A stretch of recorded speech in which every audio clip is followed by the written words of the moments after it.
আসসালামু আলাইকুম। ওয়ালাইকুম আসসালাম। শোনো, আজারে কথা কয়ে সময় নষ্ট করার মতো সময় আমার হাতে নাই। তুমি কি পাস দিছো? জি মাস্টার্স পাস। স্কুলের মাস্টার না কলেজের মাস্টার? জি না, মাস্টার না, মাস্টার্স পাস। অনার্স পাস করার পরে মাস্টার্স পাস করে। ও আচ্ছা, দেশের শেষ পাসটা করছো তুমি?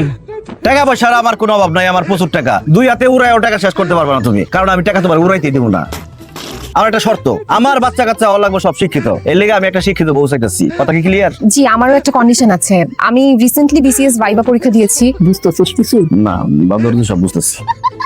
যদি বিসিএস এ টিকে যাই, আমি জবটা করতে চাই। তুমি যেভাবে বড় বড় কথা মাঝখানে মাঝখানে ইংরেজি বলতেছো, এটা দেখে আমরা বুঝে গেছি তুমি বাংলাদেশের বড় পাঁচটা দিছো। কিন্তু কথা হয়েছে কি, এই যে চাকরি করবা কইলে না, চাকরি করে আর কয় টাকা পাইবা? তার চাইতে 10 গুণ টাকা রোজগার কইরা আমার আজিজে ঘরের মধ্যে থুইয়া দিছে। তো চাকরি বাকরি কইরা তুমি খামাকা সময় নষ্ট করবা কেন? দরকারই নাই। চাকরিটা আসলে টাকার জন্য করতে চাচ্ছি না। বিসিএস এ টিকে গেলে আমি যে জবটা পাবো সেটা খুবই প্রেস্টিজিয়াস একটা জব, আর আশেপাশে মানুষও অনেক সম্মান করবে। আমাকে দেখে আমার বাচ্চারাও আরো ইন্সপায়ার্ড হবে যখন দেখবে তাদের মা বিসিএস ক্যাডার। বাড়িব চাকরি করলে সমাজে মুখ দেখাতে পারবো না। সমাজের বড় ভাবে মুখ দেখাতে পারবা। কি করলো যে পোলাপানের জন্য মঙ্গল, তার মানে এটা খুবই ভালো হইব। চাকরি তুমি অবশ্যই করবা। আর চাকরির যে বেতন পাইবা, সব বেতন এই গরিব দুটো যে বসে আছে না, এগুলো দিয়ে দিবা।